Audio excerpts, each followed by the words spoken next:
Salam, selamat pagi saudara sekalian. Ada sebuah tayangan di YouTube, sebuah video singkat yang menjadi viral karena tayangan ini sangat menarik saudara sekalian, yang menayangkan bagaimana seekor induk ayam berusaha melindungi anak-anaknya itu dari terkaman burung elang, begitu ya.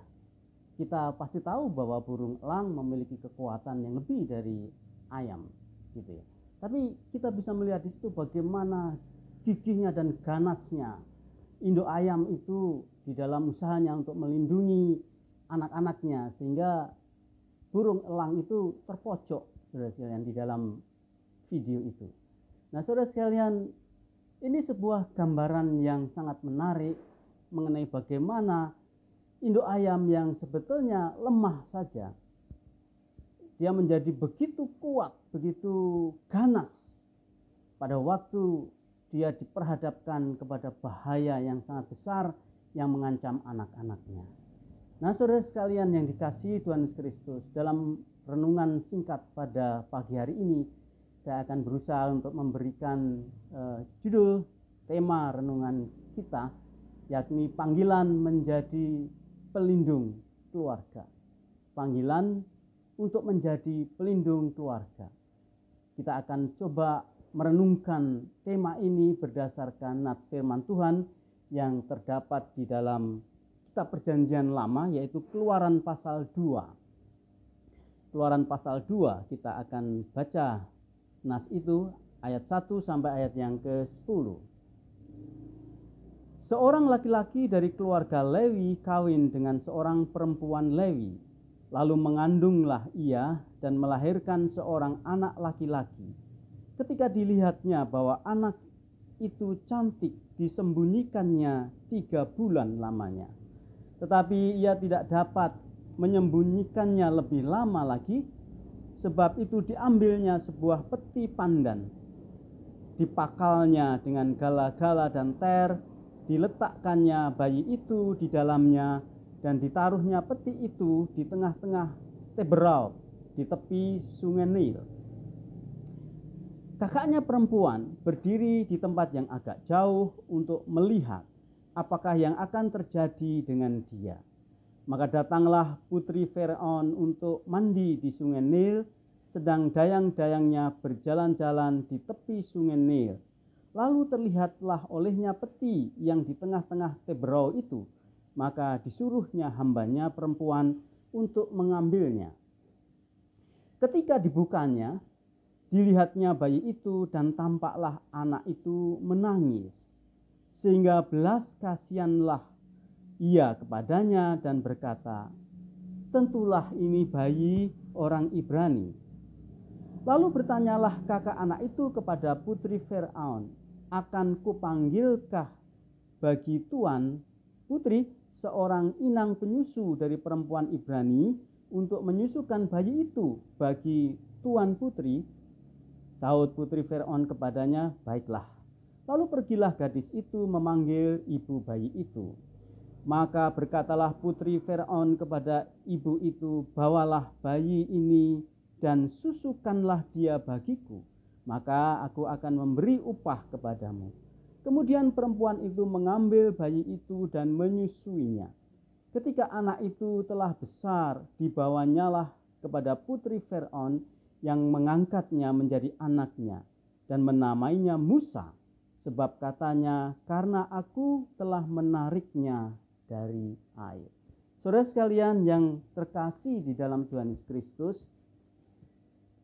tema panggilan untuk menjadi penjaga keluarga ini menjadi sangat menarik kalau kita coba gali pemahaman nilai-nilai rohaniah dari nats yang kita baca tadi, saudara sekalian.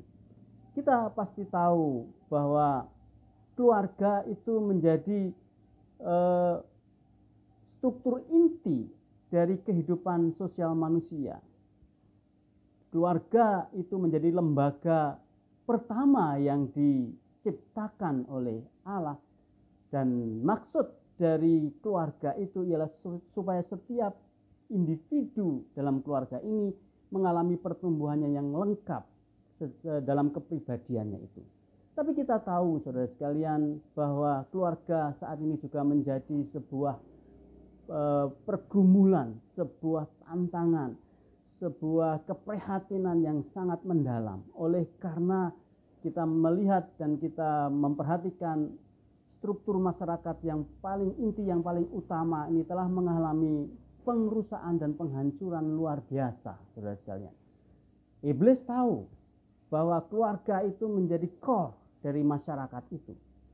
Masyarakat akan baik kalau setiap keluarga baik, dan masyarakat akan hancur juga karena keluarga-keluarga yang hancur. Apakah itu juga berimplikasi kepada gereja? Tentu saja, karena gereja itu adalah kelompok masyarakat juga.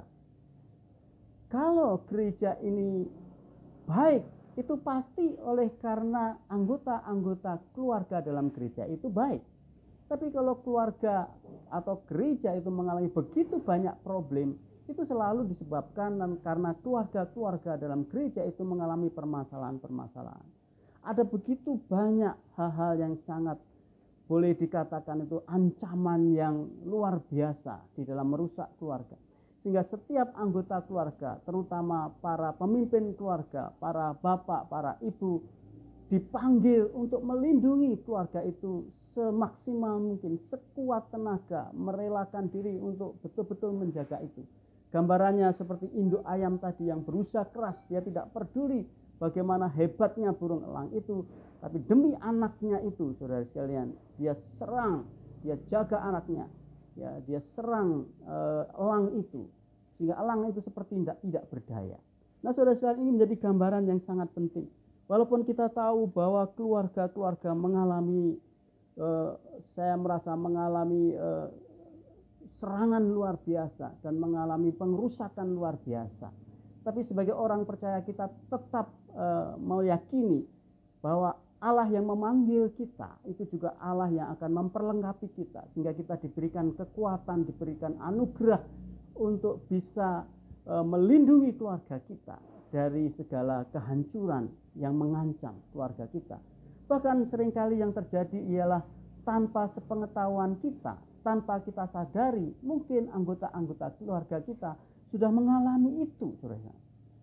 Nah, kalau itu terjadi, saudara sekalian, mari kita kembali kepada panggilan ini. Mari kita membangun semangat kita. Mari kita membangun energi kita. Mari kita memenuhi tugas panggilan agung kita, yaitu menyelamatkan keluarga, di mana Tuhan itu hanya bekerja melalui keluarga. Keluarga itu menjadi pusat atau sentra dari karya penyelamatan Allah di bumi ini, saudara sekalian. Nah, saudara sekalian yang dikasihi Tuhan Kristus, itulah sebabnya pokok panggilan melindungi keluarga, saya merasa di era ini menjadi panggilan yang semakin kuat. Dan bagaimana kita mesti harus mendengar dengan hati nurani yang semakin jernih. Betapa keras panggilan itu, suara itu, bagaimana kita dipanggil bahwa keluarga kita itu ada dalam ancaman yang besar sekali. Dengan begitu banyak pengaruh dan pola kehidupan cara berpikir yang sesat, saudara sekalian. Nah, ada banyak sekarang kebijaksanaan yang negara atau bangsa itu yang betul-betul mengancam, ya, mengancam keindahan keluarga itu sendiri. Misalnya sikap terhadap transgender, lesbianisme, homoseksualitas mulai didukung dengan perundang-undangan resmi dan sebagainya. Alasannya adalah hak asasi manusia. Ini sebuah cara berpikir penyesatan yang luar biasa, dan sebagai orang percaya kita tahu bahwa ini akan berakhir kepada kehinaan dan kebinasaan.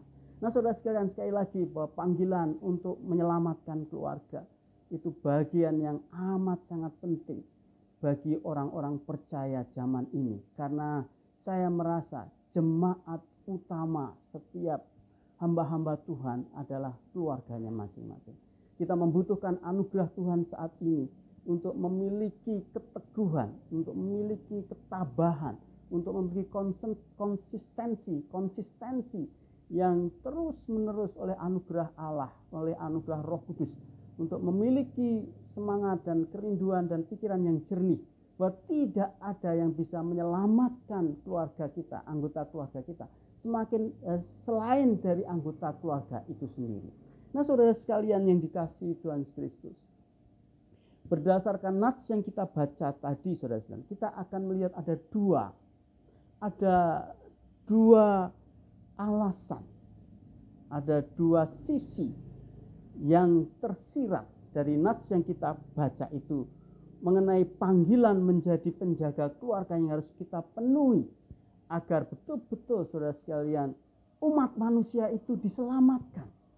Bukan hanya keluarga kita, bukan hanya lingkungan kita, tapi umat manusia itu diselamatkan oleh Allah melalui hamba-hamba Tuhan, melalui orang-orang percaya, melalui orang-orang memiliki hati Allah, mata Allah, untuk melihat bahaya yang sangat besar yang mengancam setiap anggota keluarga. Saudara sekalian, ada dua hal yang sangat penting dari nats yang kita baca. Mengapa kita harus memenuhi panggilan untuk melindungi keluarga? Yang pertama ialah hal yang dikaitkan dengan cara pandang terhadap keluarga itu. Cara pandang terhadap keluarga itu. Mari kita membaca ayat yang kedua dari nats yang kita baca tadi. Pasal yang kedua ayat yang pertama dari Keluaran tadi. Ayat 1 dikatakan, seorang laki-laki dari keluarga Lewi kawin dengan seorang perempuan Lewi. Nah, saudara sekalian, yang ingin kita tekankan saat ini ialah Lewi atau keluarga Lewi. Saudara sekalian, kita tahu di dalam sejarah Israel itu dari buku-buku yang kita baca bahwa Israel itu menjadi budak di Mesir bukan waktu yang singkat, saudara sekalian. Ratusan tahun lamanya, ada yang mengatakan kurang lebih 350 tahun lamanya orang Israel berada di bawah perbudakan Mesir. Memang mereka sudah menjadi Israel. Ya. Arti sederhana dari Israel adalah pangeran Elohim, pangeran Allah, seperti itu. Namun kita tahu bahwa era ini beratusan tahun lamanya adalah era di mana Israel itu belum memiliki identitas yang jelas. Mengapa? Mereka masih merupakan sekelompok besar masyarakat yang disebut sebagai para budak, saudara sekalian. Mereka hidup di Mesir dengan cara berpikir Mesir, dengan lingkungan Mesir. Ya, kita juga tidak tahu persis bagaimana peranan keluarga-keluarga dalam memperkenalkan Tuhan yang benar itu kepada keluarga Israel. Dan saya yakin justru ini menjadi alasan mengapa Tuhan itu memiliki kemauan, ya, memiliki rencana yang begitu nyata untuk mengeluarkan Israel dari perbudakan Mesir, supaya betul-betul umat itu diisraelkan, umat itu dijadikan umat Allah. Jadi pada waktu itu kita tahu belum ada nabi tentu belum ada imam, belum ada bait suci, belum ada aturan-aturan peribadatan, belum ada pengajaran-pengajaran yang resmi dari bangsa ini. Ya, kita bisa menggambarkan mungkin masing-masing orang cenderung untuk mengambil jalannya sendiri dan menyembah Tuhan dengan caranya sendiri, walaupun mungkin memang ada tradisi leluhur yang mengajarkan dan memperkenalkan mereka terhadap Yahweh itu. Tetapi kita tahu bahwa secara struktural itu memang belum terjadi.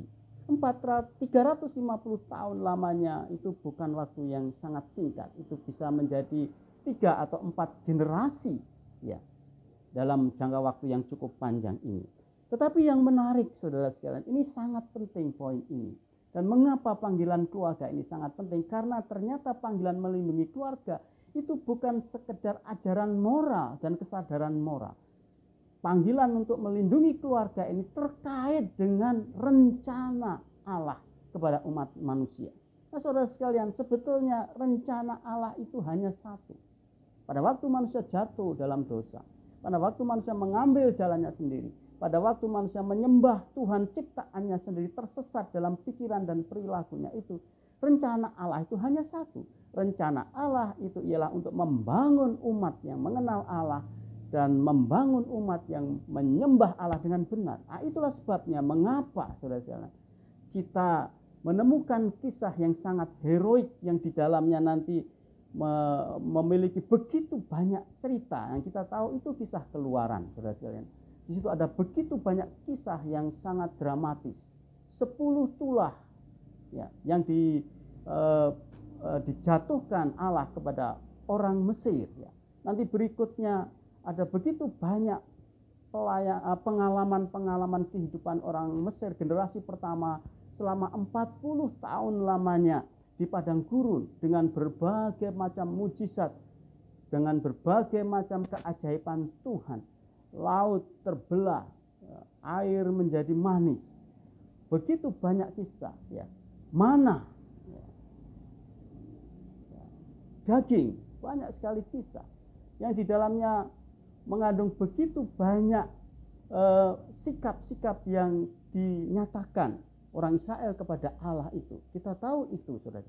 Dan ujungnya kita mengetahui bahwa akhirnya generasi pertama termasuk Musa itu tidak diizinkan masuk tanah Kanaan. Mereka diizinkan berputar-putar di padang gurun seolah-olah tanpa arah, tanpa tujuan.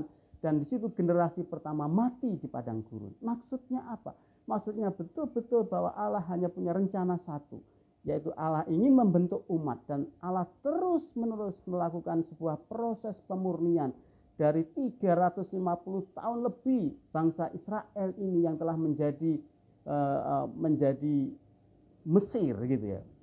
Telah memiliki pola pikir dan pola kehidupan Mesir itu dimurnikan di dalam padang gurun itu, sehingga baru generasi kedua yang tidak mengalami kehidupan Mesir itu diizinkan Tuhan masuk tanah Kanaan, ya, dipimpin oleh Yosua dan Kaleb. Nah, saudara sekalian, sekali lagi ini menjadi sangat penting bahwa panggilan menjadi penjaga keluarga itu yang pertama terkait dengan konsistensi Allah di dalam menyatakan rencananya membentuk umat Israel. Saudara sekalian, kita tahu bahwa di dalam sejarah bangsa-bangsa Israel itu, sejarah suku-suku Israel itu, saudara sekalian, nanti kita tahu bahwa salah satu suku itu adalah suku Lewi. Dan mengapa suku Lewi? Ternyata, saudara, ini adalah cara pandang Allah ke depan. Karena nanti di kemudian hari, suku Lewi inilah yang akan dipercaya Tuhan untuk menjadi imam Israel. Nah, kalau kita tahu nanti dalam sejarah pembagian tanah Kanaan, dari semua suku Israel, 12 suku Israel, itu hanya suku Lewi lah yang tidak mendapatkan warisan tanah. Mengapa demikian, saudara sekalian? Karena suku Lewi nanti akan disebarkan di antara suku-suku yang lain, keluarga-keluarga Israel, suku yang lain. Untuk apa? Untuk mendirikan mezbah penyembahan bagi Tuhan. Dan itulah sebabnya suku Lewi disisihkan, disendirikan untuk bait suci. Nah, saudara sekalian, ini menjadi menarik. Kisah Musa atau kelahiran Musa itu menarik, langsung dikaitkan dengan keluarga Lewi ini. Sekali lagi, pemilihan keluarga Lewi itu bukan asal comot, saudara, di antara suku lain. Tuhan betul-betul punya rencana itu, bahwa suku Lewi akan memiliki peranan sentral kemudian hari, ya, di dalam tindakan, di dalam progres Allah mewujudkan umat bagi dirinya, yaitu Israel. Nah, saudara sekalian yang dikasihi Tuhan Kristus, mari kita merenungkan hal ini. Mengapa kita mesti harus sungguh-sungguh memberikan perhatian terhadap keluarga? Dan mengapa kita harus betul-betul memberikan energi yang terbesar dalam hidup kita untuk kebaikan keluarga?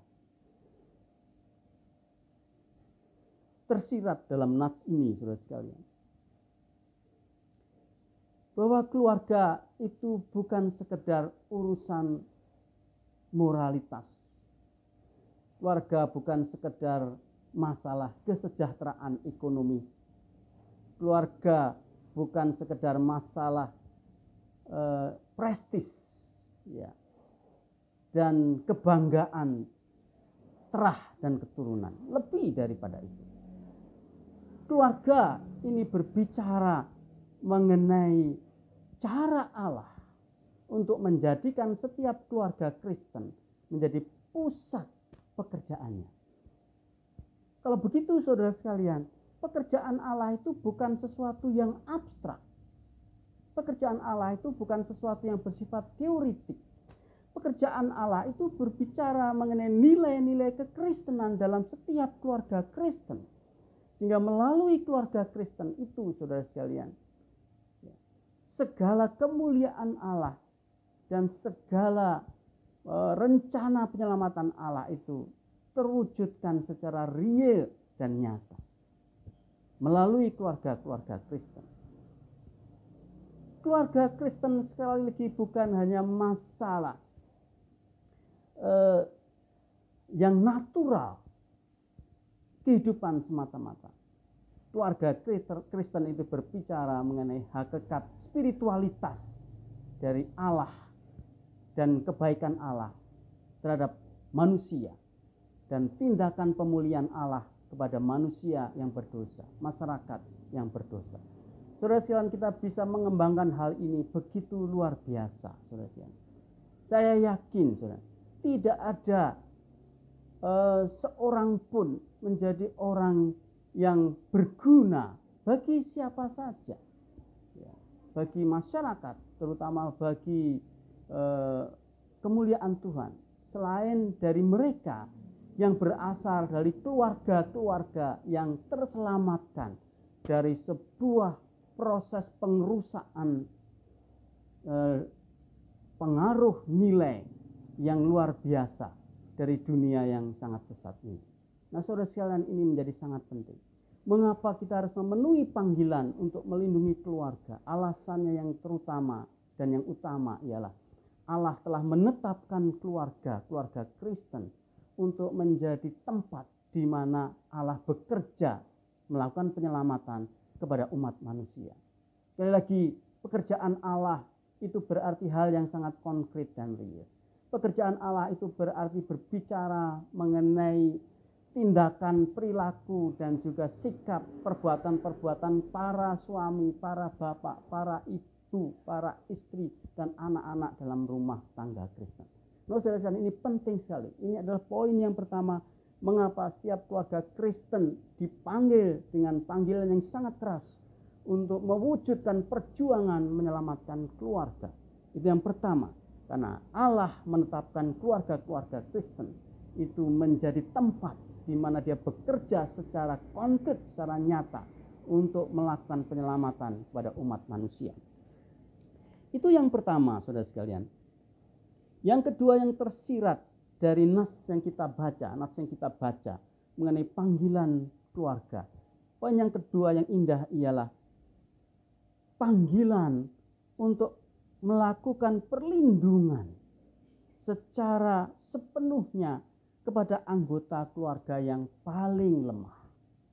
Berjuang untuk melakukan perlindungan bagi anggota keluarga yang paling lemah. Saya kira saya tidak perlu menceritakan kisah perjuangan keluarga ini, ya, keluarga Lewi ini, bapak, ibu, dan juga anak perempuannya untuk menyelamatkan bayi mungil Musa ini. Sudah bisa bayangkan, ini adalah bayi yang baru lahir, masih merah. Ya.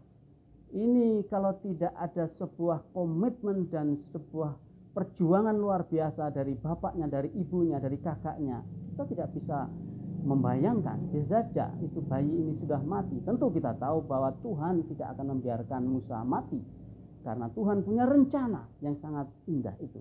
Tuhan menyelamatkan Musa, ya, dengan cara yang luar biasa.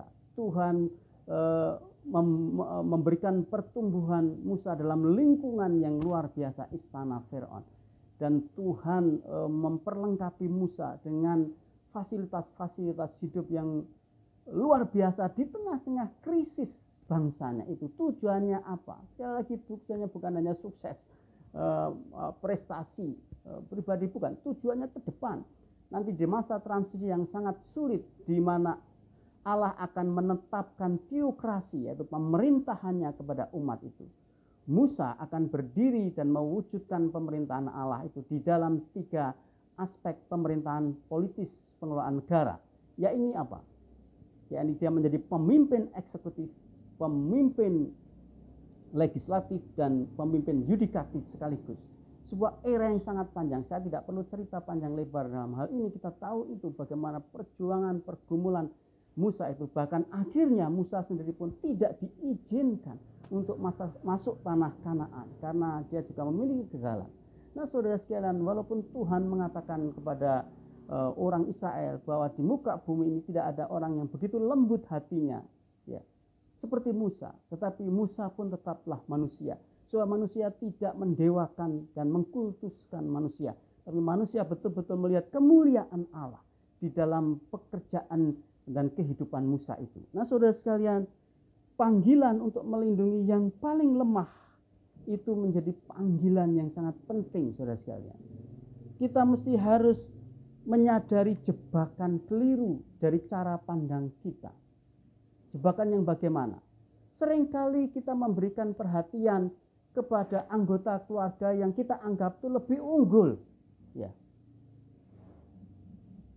Sehingga ujung-ujungnya itu ternyata pertimbangan kita itu ekonomis. Itu kesalahan yang sangat besar.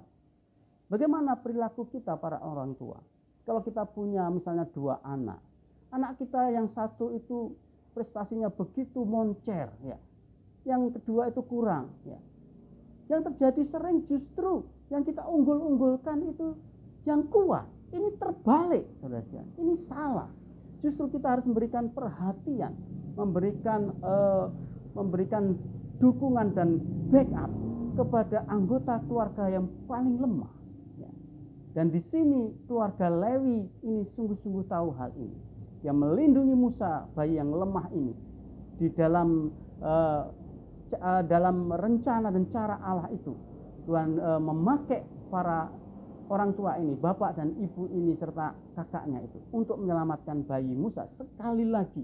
Karena Musa itu menjadi pribadi yang akan mempersiapkan Israel masuk kepada pemerintahan teokrasi. Pemerintahan di mana umat ini akan dipimpin oleh Allah directly, secara langsung, supaya Allah betul-betul memberi keleluasaan untuk menyatakan dirinya, menyatakan penyelamatannya, menyatakan kemuliaannya kepada orang-orang Israel. Ini adalah panggilan yang betul-betul sangat bersifat rohaniah, saudara. Sekali lagi, ini bukan sekedar simpati atau rasa sayang kepada keluarga sebagai anggota keluarga. Lebih dari sekedar itu. Ada sebuah perspektif teologis yang sangat penting. Tentu kita tidak bisa menebak pikiran Bapak Lewi, Ibu Lewi, dan kakaknya ini, saudara-saudara, Miriam, ya. Sejauh mana mereka mengerti hal ini. Tapi dari sudut pandang perjanjian baru kita tahu bahwa ini bukan masalah yang bersifat psikologis saja. Ini bukan masalah yang bersifat moralitas saja. Ini bukan hal yang bersifat naturalitas. Tapi ini adalah hal yang bersifat esensi sepenuhnya bersifat spiritualitas.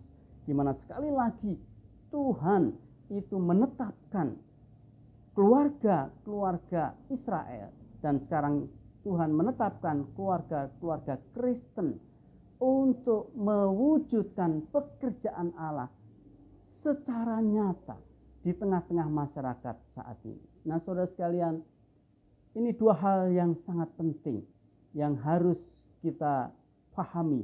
Mengapa kita harus serius mendengar panggilan dari tugas perlindungan terhadap keluarga. Yang pertama ialah perspektif bahwa Tuhan itu menetapkan keluarga Kristen itu menjadi sentra, wujud nyata dari pekerjaan Allah dalam menjangkau dan memperbaharui dan membangun peradaban manusia yang mulia.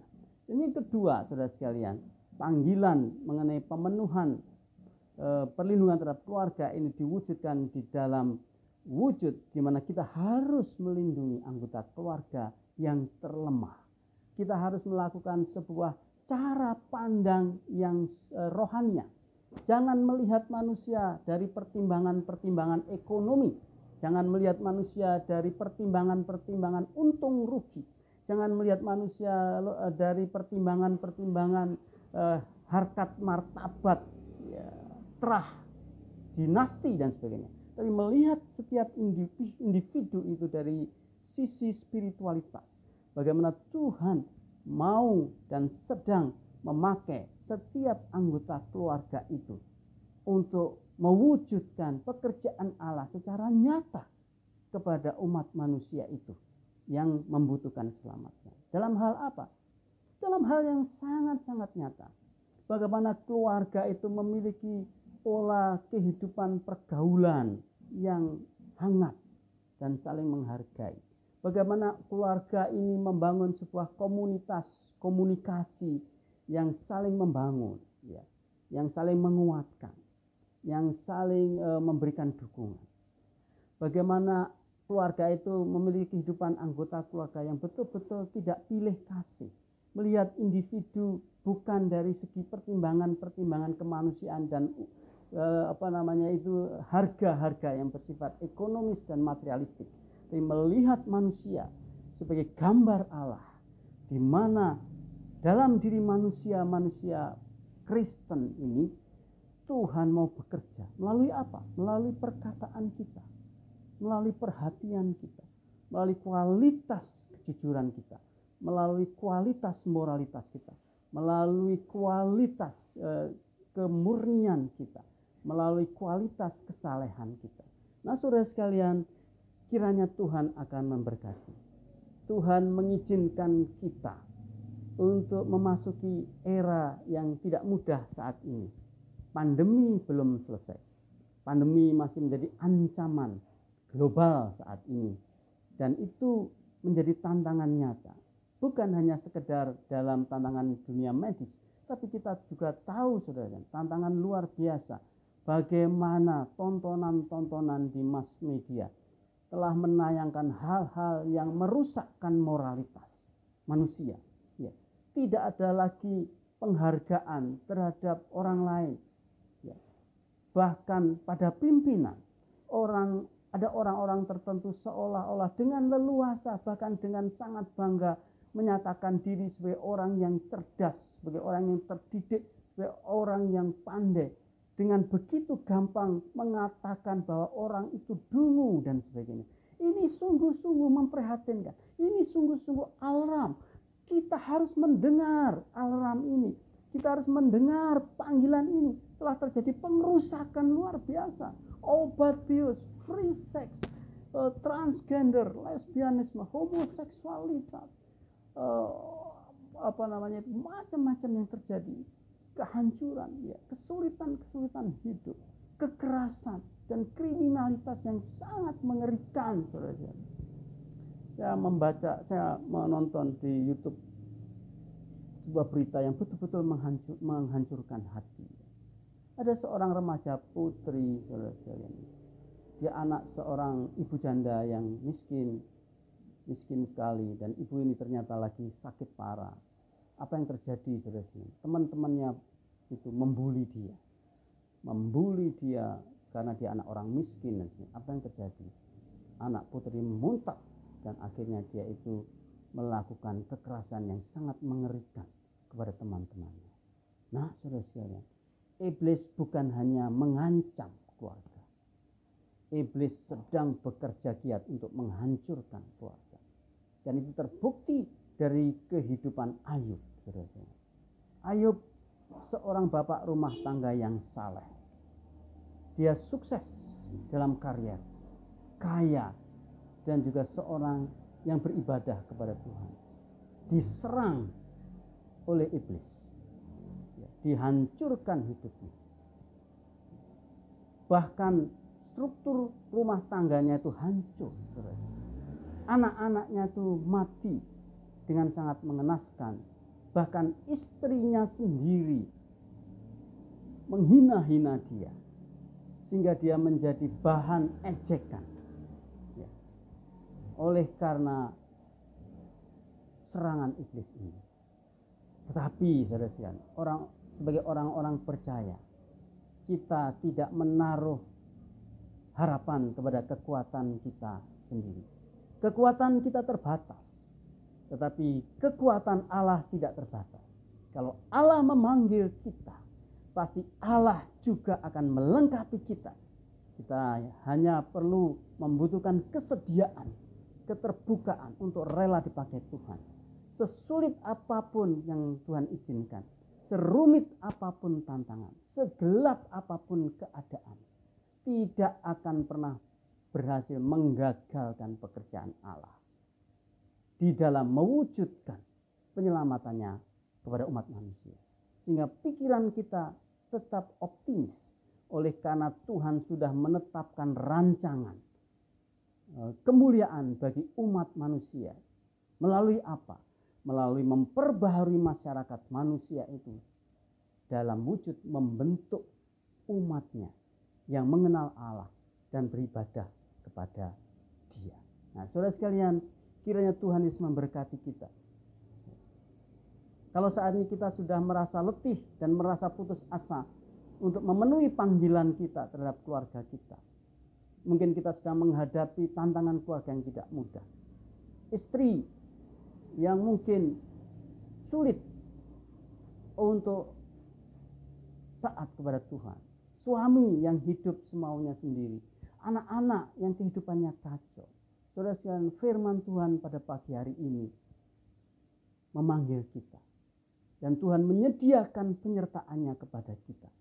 Bahwa Tuhan pasti menyanggupkan kita menjadi sarana, menjadi alat Tuhan untuk memulihkan umatnya. Dan pemulihan pertama yang akan kita lakukan di dalam kuasa Tuhan, di dalam nama Tuhan Yesus Kristus, adalah anggota keluarga kita. Kita hanyalah 5 ketul roti jelai saja.